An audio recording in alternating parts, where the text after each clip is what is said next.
Bonjour, aujourd'hui le Nibrupana 44, un enseignement donné par Nisargadatta Maharaj le 16 juillet 1978.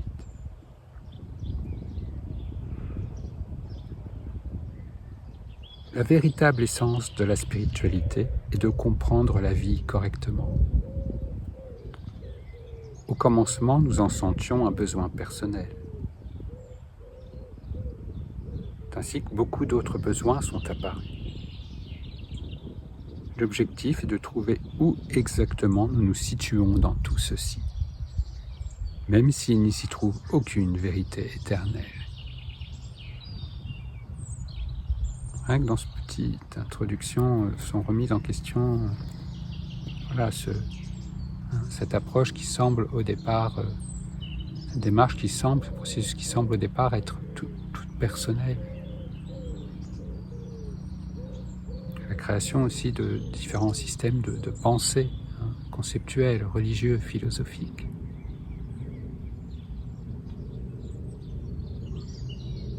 Remise en question aussi de cet espoir d'une vérité absolue.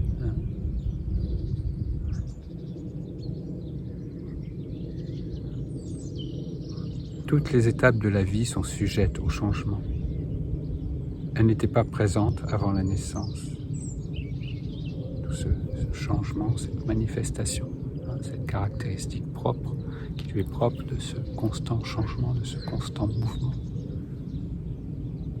Cela peut paraître une évidence, mais si nous regardons ça vraiment, nous pouvons voir à chaque fois que nous opposons, à chaque fois que nous voulons fixer quelque chose, à chaque fois que nous prétendons nous approprier quelque chose, vouloir le faire durer, que ce soit une expérience éphémère, que ce soit une possession, que ce soit une situation relationnelle, quel que soit cela.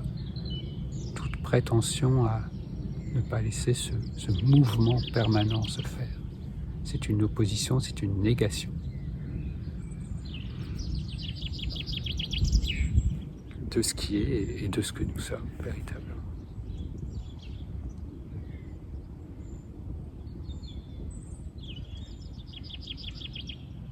Même le fait d'être identifié à un homme ou une femme ne dure pas. La religion, Dieu, etc. sont des médicaments pour toutes ces étapes. Vous savez qu'aucun état d'être n'est permanent. Cependant, à cause de l'illusion, vous les prenez pour vrais. Rare est celui qui connaît ces étapes. Toujours connu qui peut regarder cela. Si on est complètement plongé dans l'histoire, il n'y a pas cette possibilité de regard. C'est comme une œuvre d'art. Voilà, comme on dit, la mouche posée sur le tableau ne peut pas voir. Le regard de la mouche ne peut pas voir le tableau dans son entier. C'est le regard de l'aigle, le regard de ce qui prend de la distance et qui se distancie en quelque sorte.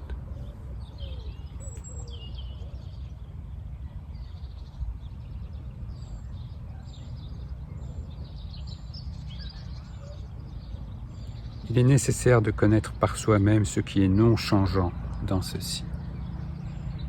Qu'est-ce qui est non changeant ? On pourrait dire au cœur du changeant. Cela ne se trouve pas dans l'état de veille, dans le sommeil, ou même encore en samadhi. Notre conscience elle-même est non permanente. Quand elle prend fin, nous disons que la personne est morte. Celle-ci ne sait plus qu'elle est. Réalisez qu'aucune mémoire n'est éternelle et soyez libre. La sensation « je suis » ne sera pas indéfiniment là. Quel que soit le nom ou la forme, ce qui a été créé disparaîtra assurément. La force vitale n'a pas de conscience par elle-même. Quand elle prend forme, la sensation d'être apparaît. La forme est la sensation d'être. Pour celui qui connaît sa véritable nature, alors le puzzle se résout.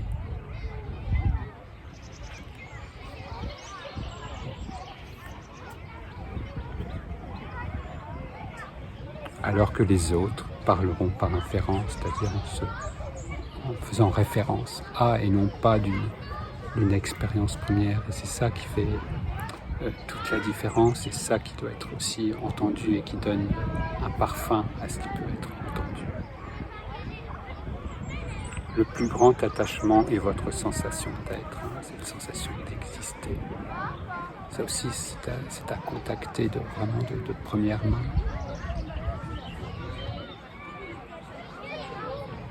N'avez-vous pas actuellement la sensation d'être? Et n'est-il pas vrai que vous ne l'aviez pas auparavant? Il est dit que le monde est une illusion. Pourquoi en est-il ainsi? La raison est que votre sensation d'être ne dure pas. Voilà. Zarata nous explique bien qu'est-ce qu'on considère comme illusion. Ce qui ne dure pas, ce qui n'est pas permanent. Ça, le vrai sens d'illusion. La conscience est la graine du monde.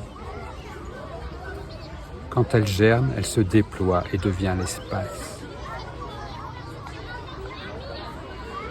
La graine, c'est en quelque sorte, cela veut dire, ce qui n'était pas visible auparavant peut être maintenant vu.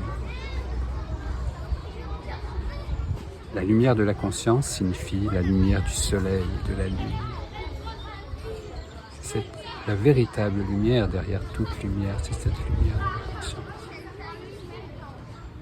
C'est ça qui éclaire, c'est ça qui rend, qui nous donne. Dans certaines voix, on parle de cette claire lumière.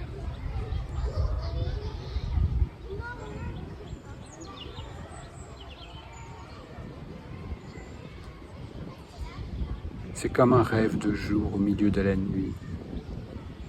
L'état de veille est comme ce rêve. La graine veut dire aussi dualité. La graine, porteuse de la qualité de conscience divine, est présente en chaque être. Elle est présence et présente en chaque être.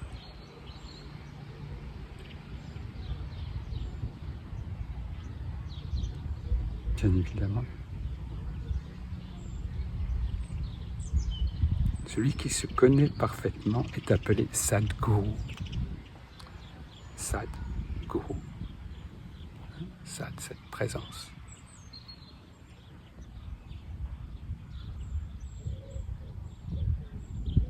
Il connaît le pourquoi et le comment de la création de cette conscience imparfaite.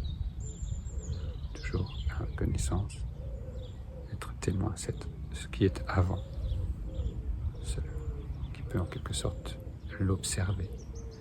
Observer, ça ne veut pas dire mentaliser, ça ne veut pas dire conceptualiser. Krishna dit « Quoi que ce soit qui existe est uniquement moi-même. Cependant, je suis différent de tout cela. »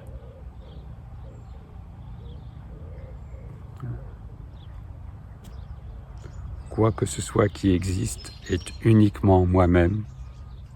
Cependant, je suis différent de tout cela. Tout est dit. Tout est résolu ici dans cette seule et unique phrase. Le propos de Krishna dans la Gita est véritablement unique. C'est une grande bénédiction que de pouvoir l'écouter. C'est une plus grande fortune encore de pouvoir méditer à son sujet. Méditer, c'est-à-dire vraiment suivre cette invitation et se retrouver là. Nous pouvons dire, chacun d'entre nous, quoi que ce soit qui existe est uniquement moi-même. Cependant, je suis différent de tout cela.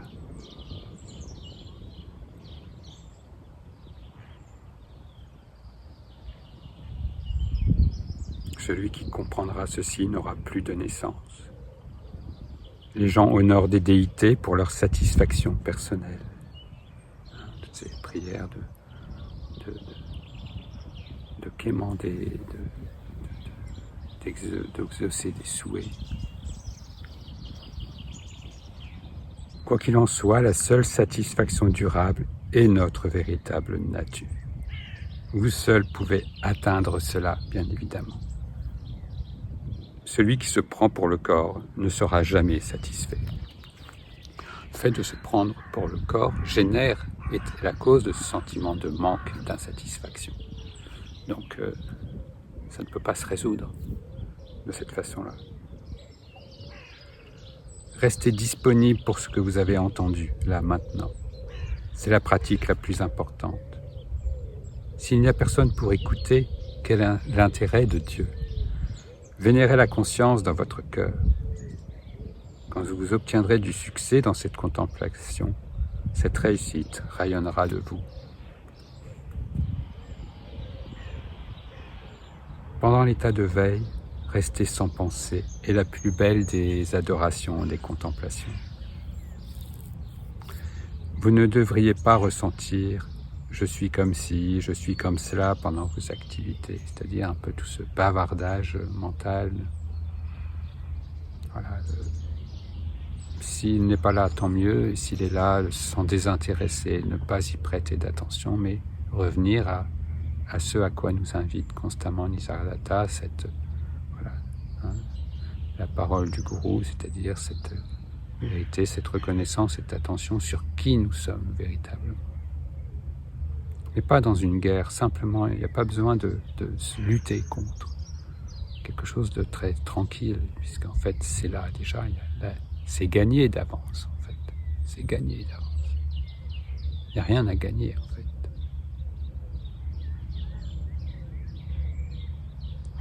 Le Gange s'écoulant du front du Seigneur Shiva symbolise la connaissance spirituelle. On représente souvent le Seigneur Shiva avec de son troisième œil, le Gange qui s'écoule, qui symbolise la connaissance spirituelle. C'est pour cela que le Gange est considéré aussi comme un fleuve sacré. Tant que vous croirez que vous n'êtes pas sans fin, donc que vous êtes mortel en fait, l'Éternel vous échappera. Vous ne pouvez jamais oublier l'Éternel. C'est impossible. Ce n'est pas un objet. On ne peut oublier que quelque chose qui se conçoit, qui se perçoit. Le non-temporel, l'Éternel dans ce sens-là, de non-temporel, d'intemporel, d'atemporalité, ne peut être perçu. Donc ne peut pas non plus être remémoré et ne peut pas non plus être oublié. C'est la seule chose que nous ne pouvons pas perdre finalement. Ce que nous cherchons est la seule chose que nous pouvons, la seule non-chose que nous ne pouvons pas perdre.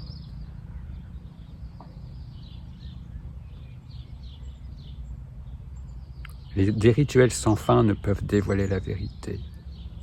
Ils peuvent même vous enfermer encore plus. Quoi que vous voyiez ou ressentiez, cela ne durera pas. Que ce soit un objet qui peut sembler, qu'on va nommer comme très physique, mais aussi une sensation, une perception, même une compréhension. Voilà. C'est vraiment que ce soit très clair, tout ce qui est du domaine du temps et de l'espace. Nisargadatta nous invite à nous placer, à revenir, c'est encore des expressions puisque nous y sommes déjà, mais dans cette atemporalité, dans ce qui ne peut être perdu, dans ce qui ne peut être trouvé non plus. C'est pour ça que souvent il est dit aussi que toute recherche est vaine, et en même temps il ne peut y avoir que cette recherche parce qu'il nous faut avoir tout exploré ce que nous ne sommes pas pour enfin nous tourner vers ce que nous sommes. Mais il peut y avoir des raccourcis aussi, dans le sens que tout n'est pas forcément à explorer, et que au bout d'un moment on peut se rendre compte en quelque sorte que cette quête-là, dans ce sens-là, est vaine, et que ce que nous cherchons est ici.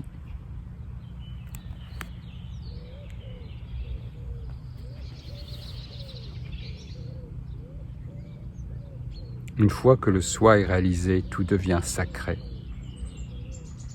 Les bains dans les rivières sacrées, pas plus que les mantras ou que les pénitences spirituelles, ne feront disparaître votre ignorance. La fréquentation de celui qui est habité par la parole du gourou suffit. C'est la connaissance à travers laquelle le sommeil et la veille sont connus. C'est la lumière qui illumine le soleil et la lune. Cette lumière est uniquement la vôtre, mais pas en tant qu'identifiée à un être humain. Elle appartient à la conscience.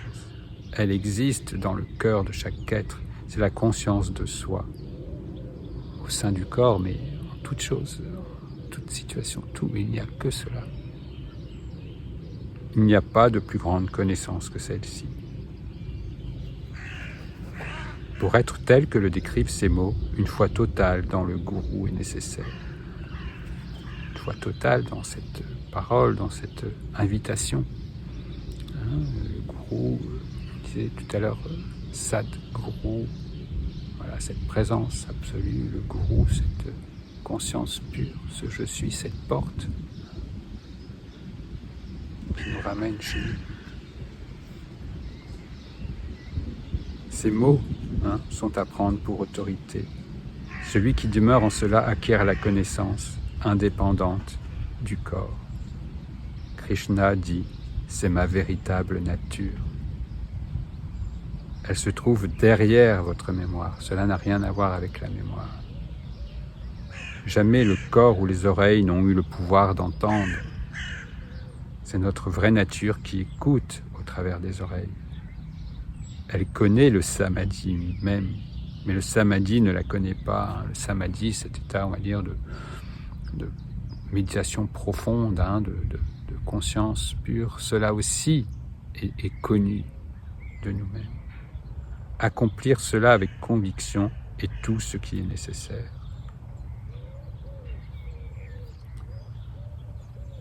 Aucun rituel ne peut révéler à quelqu'un sa vraie nature. Toutes les méthodes sont du domaine du corps. Sans l'existence de cette conscience atomique, il n'y a aucun support pour tout être, le monde ou même Brahman. C'est vraiment à saisir que voilà, tout ce qui est du domaine du corps, c'est de l'histoire. Ça n'a pas besoin de disparaître non plus. Et d'ailleurs, la perception de toute cette manifestation change automatiquement et se résout. Et tous les problèmes qu'il pouvait y avoir se résolvent d'eux-mêmes par cette compréhension, dans le vrai sens du terme, de prendre avec nous, de se reconnaître totalement dans ce que nous sommes. Et de se défocaliser de cette hypnose de l'histoire, du personnage de l'histoire. L'essence de toute connaissance est le soi. En vous endormissant, reconnaissez, je suis uniquement cette conscience pure. Peut-être, le soir, en allant se coucher, vraiment laisser toutes les sensations, toutes les mémoires, toutes les perceptions, même au niveau du corps, laisser toutes les sensations du corps aller, lâcher, et simplement, on va dire, ne rien être. Ne rien être. Et si cela nous est difficile le soir, dans la nuit, entre deux moments de veille et de sommeil, ou le matin au réveil, ou même pendant ce que l'on pourrait appeler un moment de méditation, mais pas quelqu'un qui médite. Quelqu'un qui médite, c'est encore entretenir le personnage. C'est dans cela que Nisargadatta dit aucun rituel ne peut vous libérer s'il ne fait qu'entretenir un personnage qui fait. Si on ne remet pas ça en question, quoi que soit fait ou pas fait ne change rien.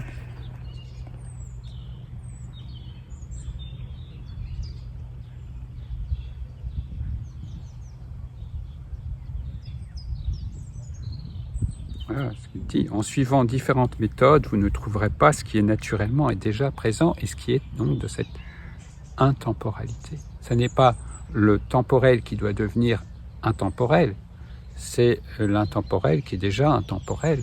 Et le temporel reste temporel, pas de souci. Qui reconnaît la conscience? N'est-ce pas celui qui connaît le temps? Krishna dit que la conscience qui connaît tout ceci est ma vraie nature. Quand il y a conviction que cette naissance n'est pas vraie, les différents concepts ne peuvent plus s'élever. Celui qui connaît le passager et l'éternel est parfait Brahman. Un vrai dévot n'est prisonnier de personne. Il peut accomplir des rituels, mais il est au-delà d'eux.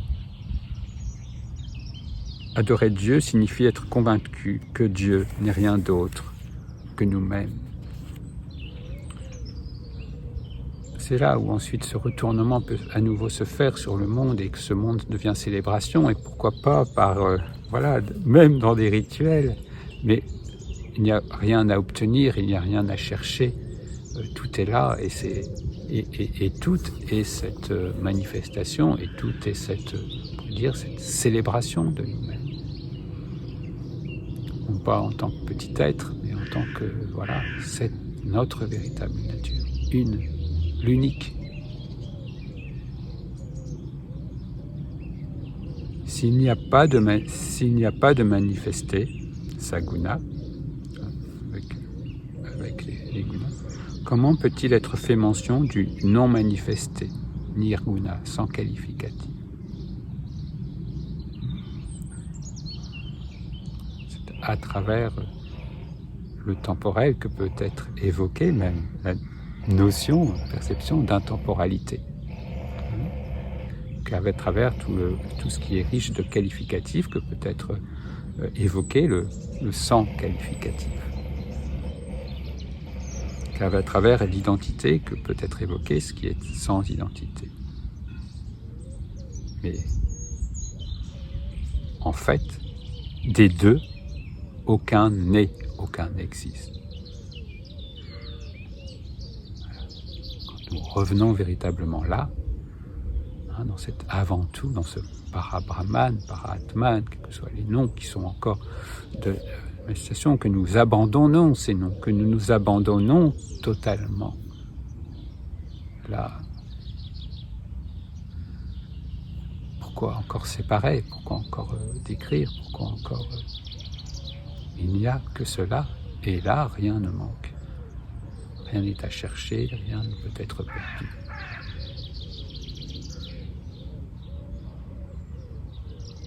Voilà ce à quoi nous invite Nisargadatta. Voilà ce qui est votre essence, voilà ce à quoi vous vous invitez. Et ça ne peut pas ne pas être atteint. Ça ne doit pas être atteint, c'est là.